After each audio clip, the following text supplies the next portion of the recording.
Primeira carta do apóstolo Paulo a Timóteo, capítulo 3, versículo 15. Assim nos diz a palavra de Deus, 1 Timóteo 3,15. Para que, se eu tardar, fique ciente de como se deve proceder na casa de Deus, que é a igreja do Deus vivo, coluna e baluarte da verdade. Evidentemente, grande é o mistério da piedade. Aquele que foi manifestado na carne, foi justificado em espírito, contemplado por anjos, pregado entre os gentios, crido no mundo, recebido na glória. Feche seus olhos, mantenha sua Bíblia aberta, por favor. Vamos a Deus em oração nesse momento.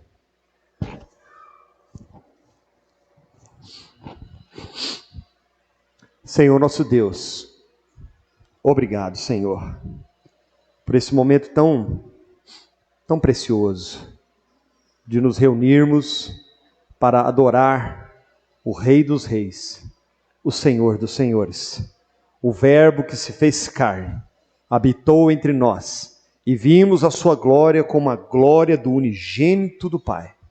Obrigado, Senhor. São tantos motivos para te agradecer, mas sem dúvida alguma, o maior de todos eles foi o Senhor ter enviado o teu único Filho a este mundo para perdão dos nossos pecados. Nesta noite, Senhor, nos leva a nossa mente cativa à palavra de Deus. Que o Espírito do Senhor se mova neste lugar, para a glória do teu nome, em nome de Jesus. Amém. Podem sentar, queridos irmãos.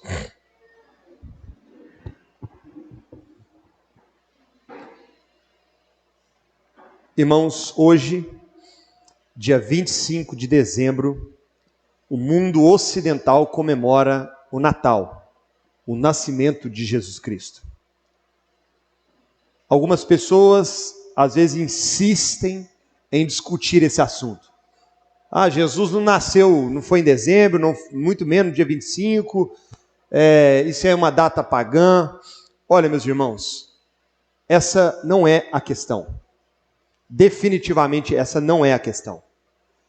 A questão relevante, e é o que nós vamos tratar hoje, é que de fato, Deus enviou o seu único filho, e ele um dia nasceu, um bebê, como todos nós aqui um dia nascemos, numa manjedoura.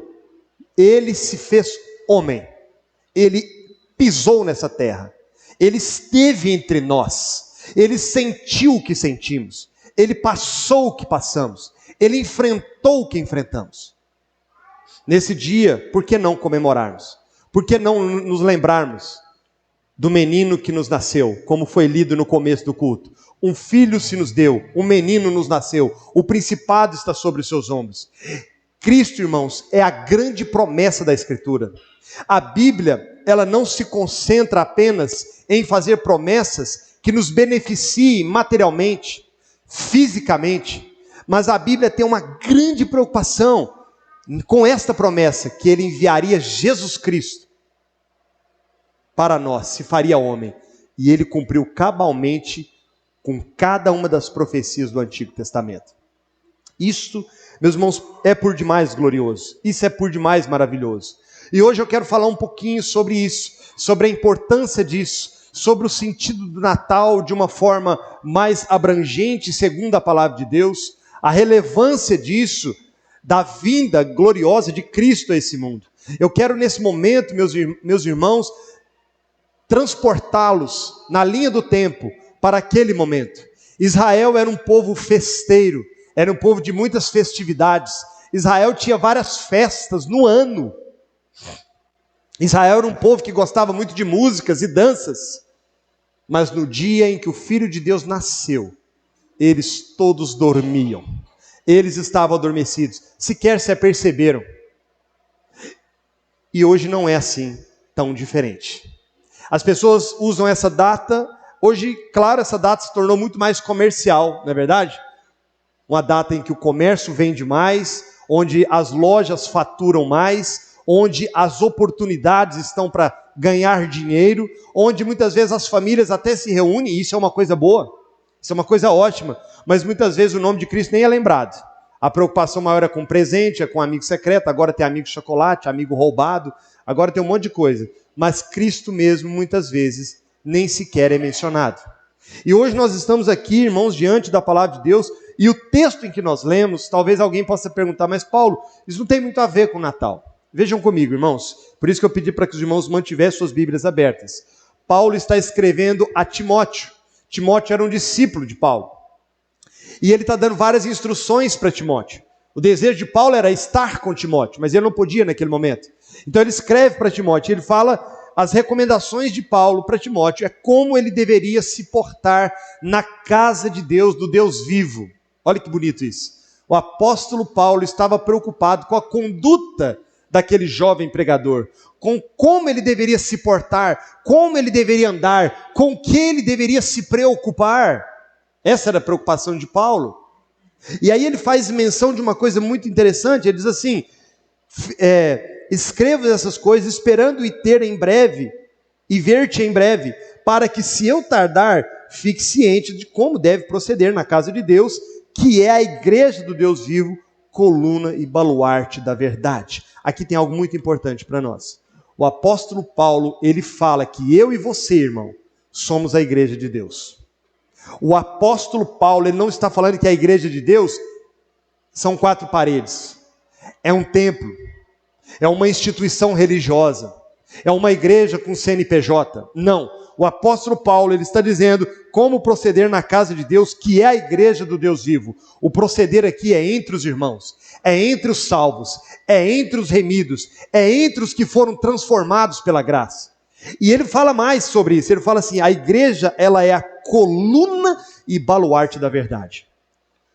Irmãos, a igreja é a coluna e baluarte da verdade. O que isso quer dizer? Que nós somos responsáveis por sustentar a fé, por anunciar e proclamar o evangelho. Ser coluna e baluarte da verdade é isso. E uma das verdades que a igreja precisa sustentar e manter é o Natal. Nós não podemos esperar, irmãos, que o Estado faça isso, que o exército faça isso, que as religiões que existem fora façam isso. Isso é uma responsabilidade da igreja. É a igreja que proclama que Cristo veio ao mundo, que o Verbo se fez carne e habitou entre nós. É a igreja que anuncia que Deus se fez homem e esteve entre nós. Ela é a coluna e baluarte da verdade. É a igreja. E aí entra uma pergunta importante. Você é a igreja? Você é a igreja? Porque as pessoas querem fazer parte de uma igreja, mas a pergunta é, você é essa igreja? Você é uma coluna e estandarte, baluarte da verdade? Você é um proclamador do evangelho? As pessoas ontem, quando vocês foram convidados para uma ceia de Natal, puderam contar com uma palavra sua? Você proclamou Jesus Cristo. Você é alguém que anuncia Jesus com as suas atitudes, no seu local de trabalho, na sua faculdade, com os seus atos, com a sua maneira de viver. Você pode dizer aqui hoje que você é uma coluna e baluarte dessa verdade. Você é um sustentador do evangelho. E aí o apóstolo Paulo, ele vai mais longe, ele fala assim, evidentemente grande é o mistério da piedade. Nós vivemos um tempo que as pessoas gostam muito de falar disso, né? O mistério. As pessoas gostam de mistério. O que é um mistério? Irmãos, na verdade, essa palavra é mais simples do que parece. No Antigo Testamento, havia de fato um mistério. Mas esse mistério foi revelado na pessoa e obra de Jesus Cristo. Não há mais mistério. O mistério foi revelado nele, na pessoa dele. Ele revelou a nós tudo aquilo que o Pai queria nos dizer. Ele é o próprio mistério da piedade. Ele é o próprio mistério da devoção. Porque ele é a razão, como nós cantamos aqui hoje, esse louvor maravilhoso. Ele é a nossa razão de viver. Cristo, ele é o mistério do Pai, revelado a nós. São os mistérios de Deus descortinados a nós. São os segredos de Deus. Tudo habita corporalmente em Jesus Cristo, nosso Salvador. E a palavra de Deus, Paulo começa a dizer, e ele elenca seis coisas que são partes deste mistério. Estão aqui nesse texto. Confiram comigo, meus irmãos, no versículo 16. Qual que é o mistério da piedade? Vejam comigo. 2 pontos. Aquele que foi manifestado na carne. Essa frase é muito importante. Porque alguém pode pensar que Jesus passou a existir no dia em que ele nasceu de Maria e José. Mas não. Ali foi o dia da manifestação dele. Ele já existia, ele já era antes de todas as coisas. Esta é uma prova cabal de que Cristo, meus irmãos, não é apenas um homem, um profeta, como muitos pensavam. Ele é o próprio Deus. Cristo, queridos, é Deus. Jesus Cristo, ele é Senhor, tanto quanto o Pai. E ele foi manifestado em carne. Aquele que era Deus se manifestou em carne como qualquer um de nós. Olha que interessante esse aspecto, irmãos. Quando João, no capítulo 1, versículo 14, diz: e o verbo se fez carne e habitou entre nós, e vimos a sua glória como a glória do unigênito do Pai. Sabe por que João usa a palavra o verbo? Talvez muitos aqui possam dizer, não, porque o verbo é o que dá força, é o que dá ação, é o que dá sentido, né? Pode ser, está valendo essa resposta. Mas olha que curioso. O mundo da época era um mundo helenizado. E o mundo da época, os filósofos, incutiram na mente das pessoas que Deus era um ser inacessível, incompreensível. Era impossível conhecê-lo, era impossível ouvi-lo, era impossível senti-lo, era impossível ouvi-lo. Mas que entre esse Deus e nós, homens, existia um ser chamado Logos. E era esse ser que permitia que nós nos relacionássemos com o Criador. Aí João, quando vai escrever, ele fala assim, no princípio era o Logos, o verbo. E o Logos estava com Deus. E o Logos era Deus. Os irmãos entendem o que João usa? João usa uma citação filosófica. João usa algo que era conhecido da época. As pessoas não sabiam quem era Jesus, mas ele diz, o Logos que vocês acham que é aquele que faz a ligação entre Deus e que vocês não conhecem, eu vos apresento. Ele esteve entre vós, ele nasceu de uma virgem, em uma manjedoura, como um homem, ele andou entre vocês, ele esteve entre vocês e vocês o crucificaram. Ele é o próprio Senhor, ele é o próprio Deus manifestado em carne. Muitas vezes, queridos, nós temos uma imagem de Jesus pregado numa cruz, um pedaço de barro, algo que nos ensinaram, mas entendam, queridos, ele, como Deus, ele se fez homem, ele se manifestou em carne. Olha que interessante o texto em Gálatas, capítulo 4, versículo 4, diz assim, vindo, porém, a plenitude do tempo, Deus enviou o seu Filho, nascido de mulher, nascido sobre a lei. Segundo Coríntios vai dizer que, pois conheceis a graça do nosso Senhor Jesus Cristo, que sendo rico, se fez pobre por amor de vós, para que pela sua pobreza vos tornassem ricos. O texto diz, ele se fez pobre, ou seja, ele estava na plenitude com o Pai, ele era Deus e se fez pobre. Oh, meus irmãos, isso é maravilhoso. Como a irmã orou aqui há pouco tempo, Filipenses vai dizer, olha que interessante esse versículo, presta atenção, irmãos.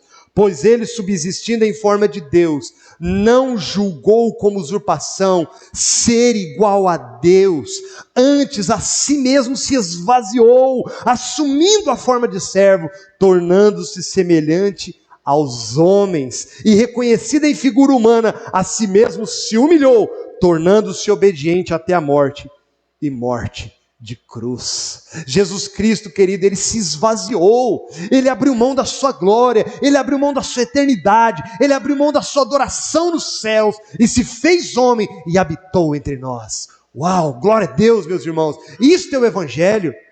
Isso deve mexer com você, meu irmão. Isso deve mudar você, isso deve impactar você. Imagine por que razão ele teria que fazer isso. Segunda frase do apóstolo Paulo, aquele que foi manifestado em carne foi justificado em espírito. Presta atenção. Quando Jesus se torna homem, ele assume a maldição da lei, a condenação da carne. Quando Jesus se torna homem, ele assume o pecado de Adão, o que Adão fez lá no Jardim do Éden. As maldições do Monte Ebal contidas em Deuteronômio, ele assume todas elas. A Bíblia diz que ele se fez pecado por nós. Mas ele foi justificado em espírito. Ele se fez pecado, mas não pecou. Nós vemos a ação do Espírito Santo em todo o ministério de Jesus. O Espírito, quando ele foi ser anunciado por Maria, vocês se lembram? O que ele diz para Maria? Você vai dar à luz a um filho, mas ele será gerado pelo Espírito Santo. Vai ser obra do Espírito Santo. Quando Jesus foi batizado nas águas, veio sobre ele o Espírito Santo em forma de pomba.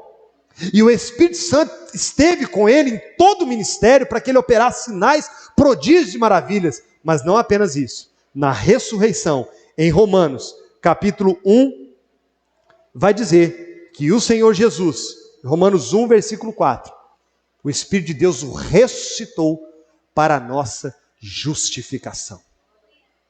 Queridos, deixa eu esclarecer melhor isso para os irmãos. Um Deus se tornou homem, mas ele não podia se tornar um homem e ser como nós, e diante dos homens não ser um pecador. Diante dos homens ele foi crucificado numa cruz romana, mas diante do Pai ele foi justificado pelo Espírito de Deus. E ele ressuscitou para a nossa justificação. Glória a Deus. Que maravilha, Senhor. Terceira frase. Aquele que foi manifestado na carne foi justificado em espírito, contemplado por anjos. Nós vemos a ação dos anjos em todo o tempo, né? Vocês lembram quando foi anunciar para Maria quem que foi? O anjo Gabriel. Quando Jesus nasceu, os pastores de Belém viram, né, uma comissão de anjos cantando glória a Deus nas alturas, glorificando pelo nascimento de Jesus Cristo. Nós vemos a ação dos anjos em todo momento com Cristo no seu ministério, inclusive na sua ressurreição. Quando as mulheres foram ao sepulcro vê-lo, os anjos a receberam e diz: vocês buscam o vivente entre os mortos. Ele não está aqui, ele ressuscitou. O Senhor Jesus da Bíblia, meus irmãos, é um Senhor Jesus que ele foi adorado pelos anjos, exaltado pelos anjos, glorificado e sempre será glorificado pelos anjos. Quarta frase, vou ler do começo para os irmãos ficarem bem cientes. Aquele que foi manifestado na carne, foi justificado em espírito, contemplado por anjos, pregado entre os gentios. Isso é interessante porque a salvação era proclamada só para Israel. Mas quando Jesus se fez carne e habitou entre nós, ele fez questão de se revelar a todos. Ele se revelou à mulher samaritana, ele se revelou ao soldado romano, ele se revelou, meus irmãos, ao servo do centurião. O servo do centurião chegou para Jesus e disse: Senhor, diga uma só palavra e o meu servo será curado. E Jesus: tá bom, então vai. O Senhor Jesus, meus irmãos, anunciou o seu evangelho aos samaritanos e a todos naquele momento. E a mensagem começou a ser pregada, tanto que Deus levanta o apóstolo Paulo para ser apóstolo dos gentios. Vejam, meus irmãos, a mensagem do Natal aqui revelada nesse texto. Aquele que foi manifestado em carne, foi justificado em espírito, contemplado por anjos, pregado aos gentios e crido no mundo. Essa expressão, crido no mundo, ela é muito importante para nós, porque mundo se refere a todos os povos. Seria mesmo possível, há 2000 anos, um homem judeu, pobre como Cristo, sem nenhuma atrativo, conforme nós cantamos aqui hoje, ele não tinha parecer nem formosura, seria possível as suas palavras serem tão poderosas e chegarem até hoje, romperem 2000 anos de história, alcançar todas as nações como nós vemos hoje? Seria possível se fosse um simples homem, um simples profeta, um simples religioso, um simples homem qualquer? Mas ele não era um homem qualquer. Ele era o próprio Deus encarnado, que habitou entre nós e trouxe o seu evangelho, a sua palavra. E hoje nós estamos aqui, meus irmãos, e cumprindo esse versículo, crido no mundo, porque ele nos alcançou. Glória a Jesus por isso, meus irmãos. E por fim, não menos importante, aquele que foi manifestado na carne, nasceu como homem, foi justificado em espírito, contemplado por anjos, pregado entre os gentios, crido no mundo, ele foi recebido na glória. Quando ele ressuscitou, ele ainda caminhou aqui por 40 dias, apareceu por 40 dias aos seus discípulos, mas eles o viram sendo assunto aos céus.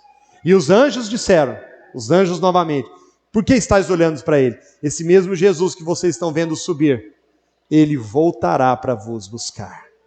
Ele foi recebido na glória, meus irmãos. Aquele Deus que desceu, se fez homem, ele morreu numa cruz romana, ressuscitou o terceiro dia e ressuscitou. E foi assunto aos céus e recebido na glória. Meus queridos, eu quero compartilhar com vocês o quanto isso é maravilhoso. Abram comigo a palavra em Salmos 24, versículo 9 e 10. Eu gosto muito desse texto. Hoje a nossa projeção não está funcionando, então eu peço que os irmãos, por gentileza, abram para nós Salmos 24, versículo 9 e versículo 10.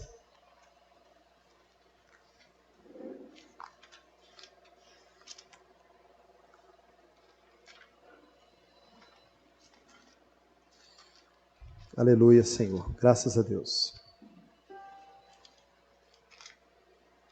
Olha só que interessante, irmãos. Quando Cristo subiu aos céus, ele foi recebido na glória. Versículo 8. A pergunta que foi feita no céu: quem é esse? Quem é o Rei da Glória? O Senhor forte e poderoso. O Senhor poderoso nas batalhas. Levantai, ó portas, as vossas cabeças. Levantai-vos, ó portais eternos, para que entre o Rei da Glória. Quem é este Rei da Glória?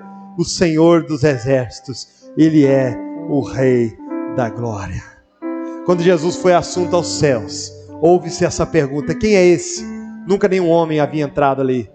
Mas agora o Rei dos Reis, em corpo glorificado, o Cristo, estava entrando. Os portões foram abertos.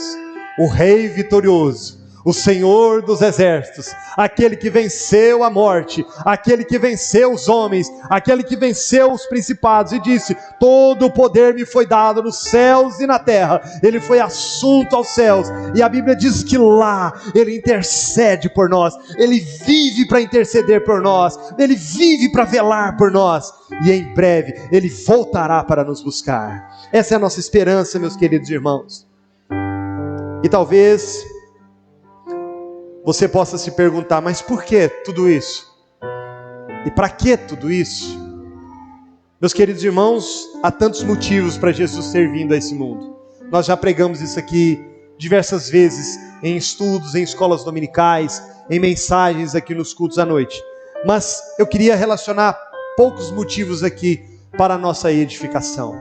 Por que tudo isso? Por que Jesus veio? Por que se tornou homem? Por que ele passou o que passou? Por que foi necessário ele ser justificado pelo Espírito, visto pelos anjos, pregado aos gentios? Por que tudo isso? Primeiro, para sentir o que sentimos e nos ajudar nas nossas fraquezas. Ele se fez homem para sentir o que você, irmão, sente nas noites frias e vazias. Para saber o que é angústia, para saber o que é dor, para saber o que é medo. A palavra de Deus em Hebreus capítulo 4 fala assim: porque nós não temos um sumo sacerdote que não possa se compadecer das nossas fraquezas. Antes, ele foi tentado em todas as coisas à nossa semelhança, mas sem pecado. Acheguemo-nos, portanto, confiadamente junto ao trono da graça, a fim de recebermos misericórdia e acharmos graça para socorro em ocasião oportuna. Meu irmão, se você sofre, saiba que ele sofreu, ele sabe o que você passa. Se você chora, saiba que ele chorou, ele sabe o que você está sentindo. Se você sente medo e muitas vezes sente tantas confusões no seu coração, esse Deus se fez homem, esvaziou-se a si mesmo, para passar por tudo o que você passa, para poder muitas vezes carregar você, ajudar você. Nos momentos que você não é capaz de andar, caminhar, Ele te toma pela tua mão direita e te diz: não temas, eu sou contigo. Eu sei o que você está passando. Eu sei o motivo dessa dor. Eu sei o quanto dói. Mas eu venci, você vencerá. Segundo motivo, para perdoar nossos pecados. O pecado, meus irmãos, que Adão cometeu na carne, precisava ser punido na carne. Ele não podia simplesmente chegar e nos perdoar. Ele se fez homem para pagar a nossa dívida. Se você pecou, ou se você está em pecado, eu quero dizer para você, querido, há perdão para você. Tem que pagar? Não, é de graça. Ele pagou lá na cruz. Não seria possível o seu perdão, não seria possível a sua redenção, não seria possível se Ele não tivesse feito homem e esmagado e pagado o pecado na carne. Romanos capítulo 5 fala sobre isso. Terceiro motivo, para assumir a nossa culpa. Nós éramos culpados, meus irmãos. Nenhum de nós éramos dignos. Somos herdeiros de Adão por natureza, pecadores. Mas Ele assumiu a nossa natureza. Ele se fez carne e assumiu a nossa maldição. A Bíblia diz: maldito todo aquele que for pendurado no madeiro. Ele precisava se fazer homem. Ele não podia ter vindo como anjo ou como espírito. Não, Ele tinha que vir como homem, para que o pecado fosse pago na carne. E Ele assumiu sozinho naquela cruz, para que nós não tivéssemos mais que ser dominados pela culpa. E por último, parece ser a mesma coisa, mas não é. Mateus capítulo 1, 21 fala assim: ela dará, o anjo falando com Maria, ela dará à luz um filho e porás o nome de Jesus, porque ele salvará o seu povo dos pecados dele. Jesus se fez homem para te salvar, para me salvar, para nos salvar. Mas salvar de quê, Paulo? Da ira de Deus, do inferno, do lago de fogo e enxofre, da condenação eterna. Jesus veio para buscar e achar aqueles que estavam condenados pelo pecado e os trazer para o Pai. E existem 4 formas de nós recebermos Ele.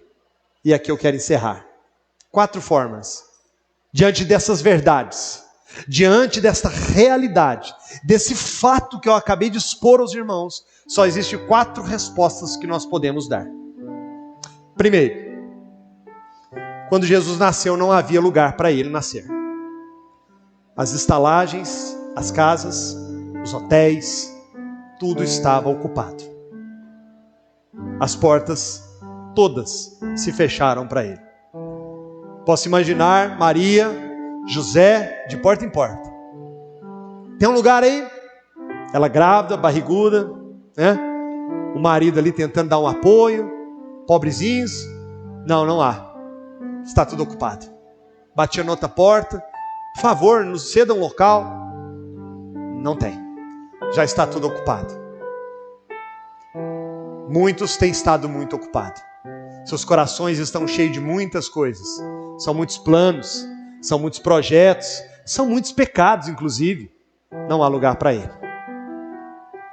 Segundo, Herodes, o rei, queria a qualquer preço matá-lo. Tanto que deu um decreto de que as crianças até 2 anos fossem mortas. Olha a tirania desse homem.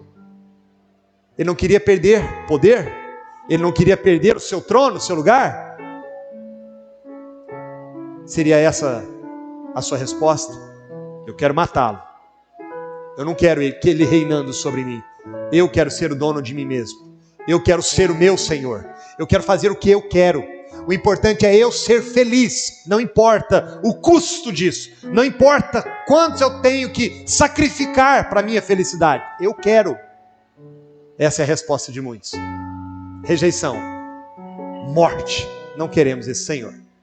Terceira opção, escribas. Os escribas eram os religiosos mais conhecidos da Bíblia da época. Eles conheciam todas as profecias. Eles conheciam porque as profecias apontavam para a cidade que Jesus ia nascer, como ele ia nascer, de que maneira ele ia nascer. E os escribas conheciam muito bem a palavra, mas eles preferiram fechar os seus olhos e não creram. Por quê? Porque amavam o seu sistema religioso, amavam as suas congregações, amavam as pessoas que se curvavam diante deles pela sua suposta santidade. Tem muita gente que não quer abrir mão da sua religiosidade, não quer abrir mão daquilo que viveu durante anos para seguir o Mestre, para seguir a Cristo. Esses são os escribas. Mas há um quarto e último tipo de pessoas, que são os magos que vieram do Oriente. Eles vieram observando uma estrela que os conduziu até Jesus. Herodes fez uma oferta para eles: olha, quando vocês acharam o menino, volte para me falar sobre ele. Estava tentando enganá-los, mas Deus falou com eles em sonho para que não voltassem para Herodes. Pelo contrário, eles chegaram lá e presentearam o menino. Querido, eu quero convencer os irmãos que aqui me escutam, que ainda não se renderam a Jesus Cristo, que façam como essa quarta opção, como os magos. Deixe o Espírito Santo te guiar, meu irmão. Quebra esse coração duro e dê honras e glórias ao Senhor. Eles levaram 3 presentes: ouro, presentes reconhecendo que ele era rei, porque ouro era dado aos reis. Incenso era algo usado pelos sacerdotes, reconhecendo Jesus como nosso sumo sacerdote, aquele que nos leva ao Pai. E terceiro, mirra, era um perfume que era prensado, era usado muitas vezes para ungir os profetas. Jesus era rei, sacerdote e profeta. Reconheça ele como seu rei, como seu Senhor. Reconheça ele como seu sacerdote, aquele que vai levar a sua culpa diante do Pai, aquele que vai levar o seu pecado diante de Deus, aquele que intercede por você. E reconheça ele como aquele profeta que nos trouxe a sua verdade, a sua palavra, o seu evangelho, que é o poder de Deus para a salvação de todo aquele que crê. Isso é o Natal, meus irmãos. Isto é o Natal. Receba Jesus na sua vida, meu irmão. Receba Cristo no seu coração.